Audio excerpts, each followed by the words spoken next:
Hello was pier கிரில்ஸ்னாவே உங்க எல்லாருக்கும் ரொம்ப தெரிஞ்ச நபரா இருப்பாரு.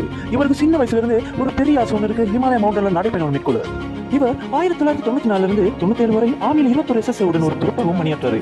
இவருடைய கிட்ட நேரம் தெரியல 1966 கென்யாவில் நடந்த ஃப்ரீ ஃபால் பேராசூட்டிங் ஆக்சிடென்ட்ல 16,000 அடி உயரத்துல இருந்து விழுந்து இவருடைய 3 முதுகெலும்புகளையும் பறி கொடுக்குறாரு.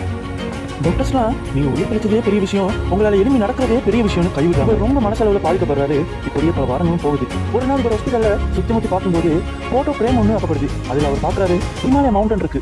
இவர் முடிவு பண்றாரு நெகட்டிவ் வைப்ரேஷன்ல இருந்து பாசிட்டிவ் வைப்ரேஷன் வரணும்ட்டு ட்ரை பண்ணி நடக்கிறாரு. இவர் திரும்பவும் ஆர்மியில ஜாயின் பண்றாரு. இவர் யாருமே கண்டுக்க மாட்டேங்கிறாங்க. இவர் ஆர்மியில இருந்து விலகி இவருடைய கனவான ஹிமாலய மவுண்டன் நடைபயணத்துக்கு முயற்சிக்கிறாரு. அதுக்கு போதிய பணமும் இல்ல. இவரை நம்பி யாரும் ஸ்பான்சரும் பண்ணல.